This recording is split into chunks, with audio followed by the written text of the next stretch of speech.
jelas dan memperteguh perjuangan kita semakin kuat untuk merungkatkan Pak Alawi. Karena saya mendapatkan doktrin-doktrin ini dari guru saya dulu, dan ini isinya bagaimana untuk menjadi seorang Alawiyin sejati itu di sini nih. Jadi Alawiyin itu harus bagaimana, semua tertulis di sini. Dan bagi kita yang orang Nusantara mungkin mendengarnya jealous, karena di sini ada hal-hal yang krusial. Artinya mereka mengunggulkan diri, rasis lah gampangnya udah. Nanti untuk lebih jelasnya akan kami bacakan. Ini dibikin oleh Rabita Alawiyah ya? Robit ini di sumbernya majalah Robitoh Juz 8 jilid 1 bulan Rabiul Awal 1347 Hijrah. Dan ini resmi dari Robitoh Alawiyah. Dan kalimat-kalimat ini penyusunnya adalah Al-Alamah As-Sayyid Alwi bin Thohir Al-Haddad. Alamah ya? Al-Alamah. Ini pendiri Rabitoh, pendiri RA kan? Ya. Iya. Ya. Alamah kok rasis? Nggak tahu kenapa Alamah apa Alaman. Alamah. Alamah. Dan bukan Alawiyin. Iya, Alami. Saya hanya kutik beberapa poin yang menunjukkan bagaimana mereka itu jumawa. Tidak saya bacakan keseluruhannya. Ini di poin ketiga. Ini mulai dari satu aja. Berhimpunnya kaum Alawiyin merupakan kasih sayang dari Allah yang Maha Penyayang. Jadi mereka itu mengklaim dirinya orang yang paling disayang oleh Allah. Itu. Yang kedua, seorang Alawi yang hakiki merupakan ruh dalam keseluruhannya. Yang ketiga, jika seorang Alawi menentang para pendahulunya, maka ia kehilangan akhlak dan perbuatan baiknya. Ini jadi jangan heran kalau seluruh Alawi mulai kakek-kakek sampai cicit-cicit yang sekarang nggak mungkin berani menentang leluhur Alawi yang dahulu. Entah benar entah salah. Entah salah, tidak boleh menentang. Gitu. Ini karena doktrinnya sudah seperti itu. Saya lanjutkan. Jika saja kaum Alawiyin tidak berpegang teguh dengan pegangan kafaah, ini yang menjadi problem kita ini, maka sudah jatuh akhlak mereka sejak dahulu. Nah ini yang kita sering paling rasis ini. Jadi seorang Alawiyin harus memegang. Sebenarnya tidak masalah kafaah ini, hukum Islam kita juga kalau mengadakan pernikahan itu harus kafaah itu memang salah satu pertimbangan. Tapi yang salah itu kafaah itu ditafsirkan oleh mereka. Kalau seorang Habib harus menikahi Syarifah, Habibah itu. Kalau tidak berarti tidak kafaah. Kalau sampai Habibah itu dikawini oleh pribumi, maka itu zina. Wah, zina, dosa besar. Bahkan andai kata dosanya itu, andai kata bisa mengembalikan keperawanannya saja, tidak cukup untuk menebus dosanya. Ini paling blegedes. Kalau nggak salah harus minta maaf ke seluruh leluhur dan Bani Alwi seluruhnya. Karena ini sudah menjadi rahasia umum ini tentang doktrin kafaah yang ditafsirkan menurut kehendak mereka sendiri. Kita tahu kok kafaah itu yang bagaimana, tapi menurut mereka ya itu kafaah. Terus selanjutnya yang saya poin yang ke-10.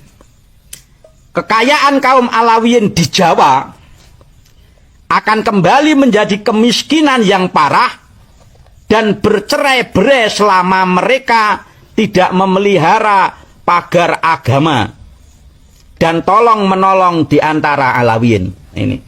Jadi dari sini saja sebenarnya Jawa seolah-olah memang ladang sumber kehidupan dan kemakmuran bagi kaum Alawiyin.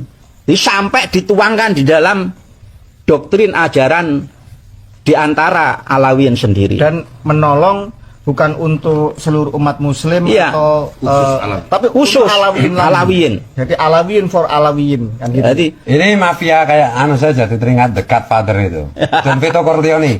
Iya. Jadi pokoknya yang ditolong itu keluarganya. Dan saya juga ingat ajaran sekte Yahudi kuno dulu. Jadi bahwa selain ras mereka itu boleh diapa-apain, tapi dalam satu ras harus kerjasama, harus kompak.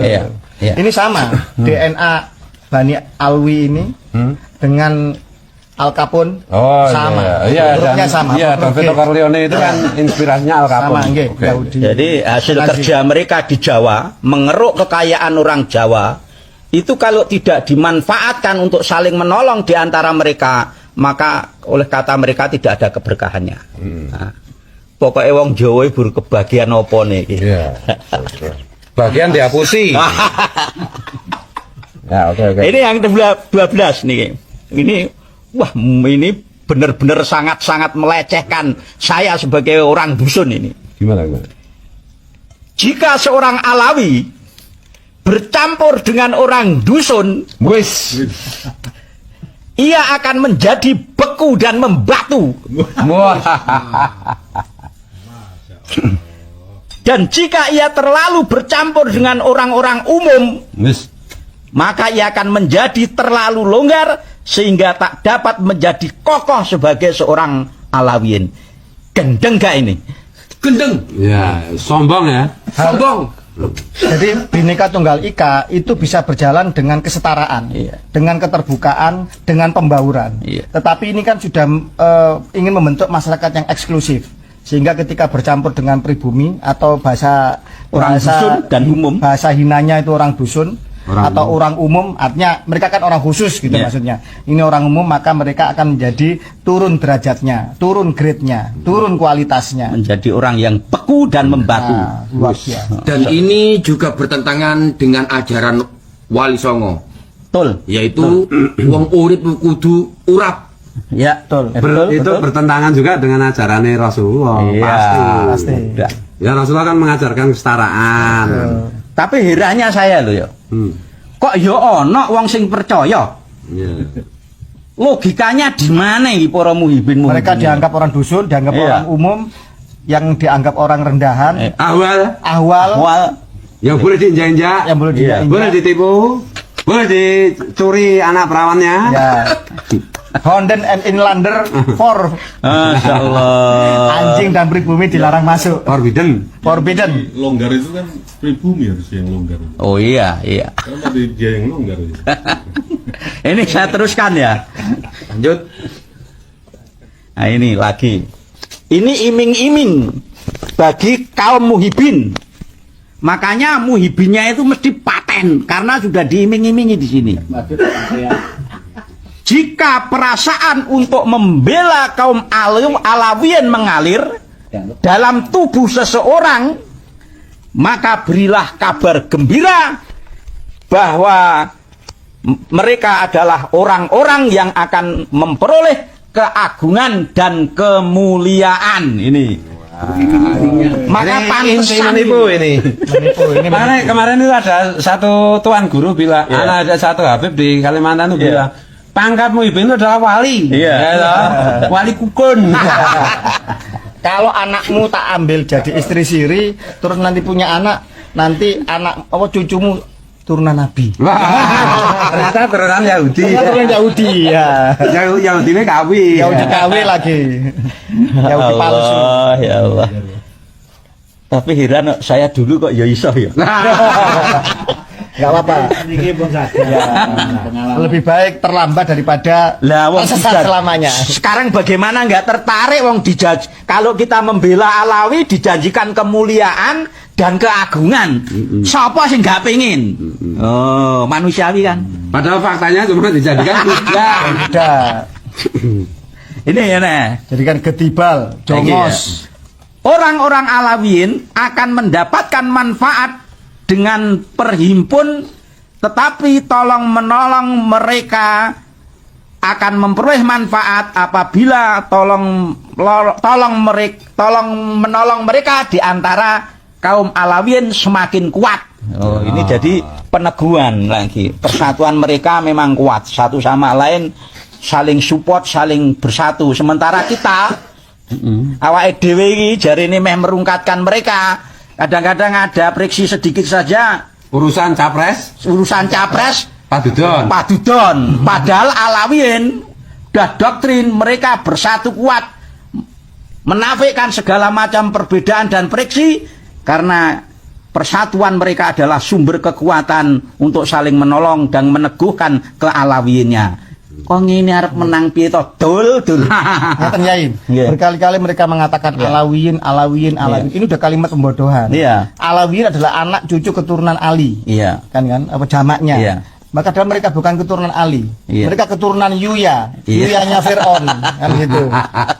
Jelas, apa namanya mutasi genetiknya dari Mesir kok mereka, dari keturunan itu. Nah, pertanyaannya kan sekarang begini, non sewu. Ketika kemudian mereka mengatakan bahwa bersatu padu, ya ini adalah bagian dari apa persengkokolan jahat itu, ya. Terus kemudian orang-orang kita pribumi yang hanya menjadi objek penderita, lah. Ini harus segera disadarkan dengan segala macam cara. Dan kita sebenarnya butuh negara atau tidak sih? Butuh NU atau tidak sih sebenarnya kita ini? Ini ya, harusnya itu kalau Habib ya sudah punya RA ya ke RA, jangan ke NU. NU itu kan keturunan Wali Songo, keturunan bangsa Nusantara. NU itu bintang 9, Wali Songo. Gitu. Piye? Gimana? Kita teruskan lagi. Teruskan. Semakin panas ini, makin terakhir nanti. Tapi baru sampai segini saja, ini sudah. Sebenarnya itu Habib itu nggak pantas hidup di Indonesia. Kenapa? Karena melawan Pancasila, melawan Undang-Undang Dasar 45. Betul. Iya, melawan Bhinneka Tunggal Ika. Maka maksimal mereka hanya teriak NKRI harga mati. Tapi nggak ada di antara mereka yang berani teriak Bhinneka Tunggal Ika harga mati, Pancasila harga mati. Nggak ada. Iya, betul ya. Iya, jadi bangsat bagi saya kayak gitu. Betul. Lanjutkan. Dan semakin panas. Wis. Orang yang paling ragu terhadap gerakan yang diberkahi ini, gerakan yang diberkahi ini, apa itu gerakannya? Ar-Rabithah Alawiyah adalah orang yang bakhil, orang yang hina, orang yang mengaku-ngaku. Sedangkan orang yang paling terpercaya adalah orang yang percaya gerakan Alawiyin, dan itulah orang-orang yang mempunyai jiwa mulia, murah hati, dan tinggi cita-citanya. Wah, baik gendeng meneh iki. Ini namanya kecap nomor 1. Ini megalomania. Megalomania. Kesombongan yang hiperbolik, yang diulang-ulang. Makanya mereka tampilannya kan sombong terus. Jadi orang yang meragukan Rabithah Alawiyah ini termasuk orang yang hina. Ini kata mereka loh, bukan kata saya. Ini di tulisannya ini ada ini kalau mau lihat, bukan kata saya. Jadi makanya gini, ini salah satu yang membuat Syekh Ali Surkati di zaman itu marah sama Rabithah Alawiyah karena apa? Ada perintah murid-murid Jamiatul Khair kalau nggak salah, yang non Ba'alwi itu sebelum masuk kelas harus cium tangan ke murid-murid yang dari Ba'alwi, yang dari Ba'alwi. Bahkan gurunya yang non Ba'alwi pun itu harus cium tangan ke muridnya yang Ba'alwi. Karena apa? Ya ini ternyata doktrin-doktrin kesombongan ini memang apa ya? Terlembaga di dalam suatu seruan yang resmi. Gitu. Dan gini, kadang-kadang pribumi itu kan tawadhu, bangsa Nusantara ini. Padahal ada pesan Rasulullah. Sombong kepada orang sombong itu sedekah. Iya. Itu loh. Jadi mereka sombong, kita sombongi mereka. Iya. Jadi gini, di dalam salah satu ulasan dan manuskrip dan kajian sejarah Profesor Dr. Agus Sunyoto almarhum mantan ketua les bumi PBNU mengatakan dulu orang Jawa atau orang Nusantara itu bangsa penakluk, bangsa yang ahli navigasi, jejaknya 60.000 tahun silam. Dan jangan coba-coba menatap orang Jawa dengan tidak sopan, pasti dihajar. Karena nun sewu berani menghajar orang kan berarti kan badannya besar, gagah dan seterusnya. Karena penjajahan kurang gizi ya akhirnya mengkerut. Sebagaimana orang Belanda pernah diisolasi Nazi dari tinggi badan yang tinggi menjadi badannya memendek. Contoh orang Jepang dulu kate karena asupan dari ikan sekarang tinggi. Lah orang Jawa dulu itu bangsa yang penakluk. Jejaknya ada sampai di Korea dan lain-lain semacam itu, Australia, Filipina dan lain. Jadi dulu kalau sampai sombong sama orang Jawa menatap dengan dihajar. Lah sekarang bangsa ini kok mudah sekali dikooptasi, kok mudah sekali kemudian disombongi dan dikentuti oleh imigran yang di negaranya sana kiri, negaranya nggak jelas. Dan kemarin ada tokohnya gitu, yang seolah-olah wah bijaksana memberikan pesan-pesan moral untuk Indonesia yang mau pemilu. Ini kan bangsa kurang ajar ini. Mereka aja negaranya kacau, dia sendiri di negaranya nggak bisa apa-apa. Datang ke Indonesia seolah-olah kemudian ingin memberikan pesan-pesan moral. Ya atur negaramu sendiri, jangan atur-atur negara kami yang kami ini negara Islam salah satu termaju, negara G20 dan seterusnya. Urus negaramu Yaman. Kalau perlu orang-orang rasis kayak gini pulangkan saja ke Yaman kalau memang tetap brengsek seperti ini. Monggo terus.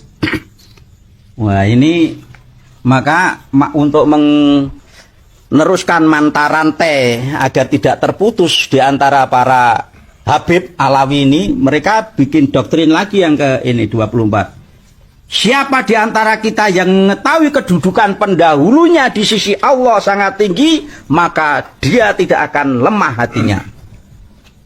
Jadi Habib-Habib yang muda ini meski mengingat terus bahwa leluhurnya itu mempunyai kedudukan yang tinggi di sisi Allah. Ini diingat-ingat terus untuk menguatkan hatinya agar tetap di dalam kealawiannya. Padahal leluhurnya nggak ada yang top. Cuma ceritanya aja yang top.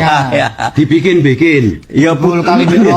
Sehari Isra Merah 70 kali. Iya, ceritakan Pokoknya di atas kehebatan. Ya. Sama Allah itu sejajar. Pantesan cerita-cerita seperti itu selalu dimunculkan. Karena yaitu di samping untuk mendoktrin muhibinya pengikut-pengikutnya, memang untuk meneguhkan, menguatkan Habib-Habib yang generasi penerusnya. Gitu. Dan gobloknya kalau pribumi ngundang mereka di acara-acara pribumi, bukan sohibul hajatnya, bukan leluhurnya, bukan wali songo, bukan pendiri NU yang didoakan, tapi yang difatai Habib-Habib semua kakeknya sendiri. Kakeknya si tuan rumah mungkin disebut satu dua orang. Ya kok mau ngundang mereka? Iki makanya para kiai, para santri, para ustadz, ayolah kita eling kepada leluhur kita yang sejati itu siapa. Kemarin saya setiap mengisi pengajian saya selalu tekankan, kalau Anda ingin mempunyai derajat yang luhur, maka luhurkanlah leluhurmu. Leluhurnya siapa? Tahap pertama adalah orang tua kita, yang berikutnya mbah kita, buyut kita, terus naik sampai ke Wali Songo. Iya. Jadi jangan kamu pingin luhur, engkau luhurkan leluhurnya orang lain. Tawasulnya ke Habib sementara leluhurmu sendiri, orang-orang yang berjasa kepada NU, orang-orang yang berjasa di negeri ini, engkau lupakan, tidak engkau tawasuli. Engkau rubah yang seharusnya tawasul ke Sultan Aulia Syekh Abdul Qadir Jailani, engkau rubah kepada tawasul Taufik Asgab. Iya ta, Fakih Mukodam dan lain sebagainya. Piye ngene iki? Malah kita balik. Mulai kaya kebun mulai ning kandange. Kita kembali kepada jati diri kita sebagai bangsa Indonesia. Gitu. Jadi mungkin perlu tak garis bawahi sedikit tuh. Iya. Jadi dari orang tua kita, mbah buyut, mbah simbah kita, mbah buyut kita, leluhur kita sampai Wali Songo. Iya. Nanti Wali Songo itu mengerucutnya nanti ke Syekh Abdul Qadir Al-Jilani. Iya, betul. Jadi Iya. keislaman orang Nusantara itu jasa besarnya itu dimulai dari Syekh Abdul Qadir Jilani. Betul. Setelah itu baru Betul, ke ya. Wali Songo dan Ya. ke leluhur kita yang lain, ke keraton-keraton dan seterusnya. Dan Iya, itu iya. orang-orang besar semua. Iya. Nggak cuma bikin makam palsu kerjaannya. Gitu. Betul. Terusan? Terus. Lanjut. Ini percayalah bahwa kalian adalah kaum yang tertinggi. Wis. Wedang. Sombongan. Niscaya kalian akan benar-benar menjadi tinggi. Ya Allah. Ini kayak ajarannya Hitler itu ya. Yang anu apa itu? Deutschland of Iya itu ya, yang bangsa Arya adalah Arya bangsa paling tertinggi. Ini sama ya. Tapi karena haplogrupnya memang sama sih. Hitler yang Ya biasa mungkin Nazi. itu Ya, karakternya gitu. gitu. Iya. Karena gen itu kan membawa karakter juga. Ini saya teruskan lagi. Kenapa tadi mereka adalah yang tertinggi? Ayo. Saya ulangi ya, yang ini tadi, poin yang ke-25 ini tadi ya. Masya Allah. Percayalah, wahai Alawi, hei golonganku Alawi, gitu. Kalian adalah kaum yang tertinggi. Dan apabila Anda meyakini bahwa kalian adalah kaum yang tertinggi, maka kalian akan benar-benar menjadi tinggi. Masya Allah. Persis ajaran Hitler. Betul. Padahal mereka ketika menikahi keluarga Syarif Mekah dihukum cambuk, Iya. ya kan, sama Syarif Mekah, Syarif Aunur Rafiq, dan dilarang memakai gelar Sayyid Syarif. Karena apa? Tahu kalau mereka bukan cucu Nabi. Iya. Lanjut. Lanjut. Ini benar-benar ikatan di antara mereka itu memang benar-benar kuat. Karena doktrin-doktrin ini yang terakhir, yang ini tidak akan binasa seorang Alawi yang berpegang teguh dan cinta kepada pendahulunya, dan ia tidak akan berpegang dengannya, maka dia akan, dan apabila dia berpisah atau memisahkan diri dengan pendahulunya, maka dia akan buyar kealawiyinannya. Jadi memang ikatan mereka sudah kuat. Jadi seolah-olah leluhurnya itu maksum. Iya. Maksum terbebas dari salah, dari noda, dari khilaf. Jadi seolah-olah benar terus suci. Ini suatu doktrin yang sebenarnya Sesat menyesatkan. sesat menyesatkan, pembodohan. Dan berbahaya bagi kehidupan berbangsa dan Iya, jelas karena kita menganut Bhinneka Tunggal Ika itu tadi. Padahal ini doktrinnya hanya untuk kaum mereka sendiri, doktrin-doktrin rasis itu. Tidak mencerminkan kebinekaan Tunggal Ika di Nusantara. Padahal mereka mencari makan di Nusantara, hidup di Nusantara, tidur di Nusantara, golek bojo neng Nusantara, ngising yo neng Nusantara. Nguyuh nang Nusantara. Betul. Itu. Kaplok iya. Saya bacakan lagi. Siapa yang ragu dengan keberhasilan gerakan yang diberkahi ini, yaitu gerakan Robito, berarti ia telah tenggelam dalam persangkaan yang buruk terhadap Allah dan Rasulnya serta pendahulu-pendahulu yang soleh. Ya Allah. Jadi mereka menjual Allah, Iya. menjual Rasulullah, Doktrin. dan menjual salafus sholihin. Iya, gitu. Memang mereka bakatnya memang jualan, makanya sebaiknya kembali ke jualan minyak wangi aja. Jadi Alawiyin adalah entitas yang ini kesuciannya bersambung dengan Allah, Nabi Muhammad dan salafus soleh. Iya. Emangnya mereka nyambung ke sini? Yahudi, yuya, genetik tidak bisa bohong. Ya Allah. Jelasnya kan gini. Pokoknya siapa saja yang meragukan Robitoh Alawiyah, cetak ya dia. Itu berarti dia meragukan Allah, meragukan Rasulnya, dan meragukan para soleh-solehin. Ngeri. Jadi Robito itu sekelas Al-Quran. Kurang ajar. Uyau. Gimana Mbak Marja? Hajar. Ini poin yang sebenarnya sampai 30, tapi ini saya sampaikan yang ini yang terakhir aja. Kemuliaan apa yang didapat oleh seorang yang mulia yang meninggalkan gadis-gadis kaumnya sendiri untuk memilih gadis-gadis yang lain. Pribumi. Coba bayang nodul. Kaya ngene malah nuduh awake dhewe gerakan ini gerakan rasis. Padahal jelas di doktrin mereka kapan ana Habib ya kok milih kawin karo pribumi.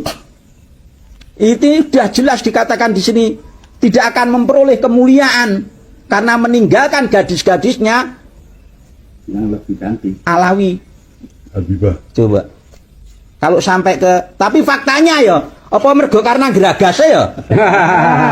Habib ki ya ngawini pribune awake dhewe lho, gadis-gadis awake dhewe. Ya codot. Lah ya. Tapi yang gadisnya mereka dikawini awake dhewe. Ora oleh. Haram. Jadi gini penjelasannya karena saya juga pernah jadi muhibin. Istri pertama mereka, istri sahnya harus sesama Ba'alwi, harus Habibah. Istri pertamanya, istri sahnya. Kalau menikah di luar ini itu dikecam. Tetapi mereka sembunyi-sembunyi, siri ke pribumi. Bosen dibuat, bosen diganti santrinya. Codot toh. Ya, semacam itu. Itu namanya ideologi bebeisme.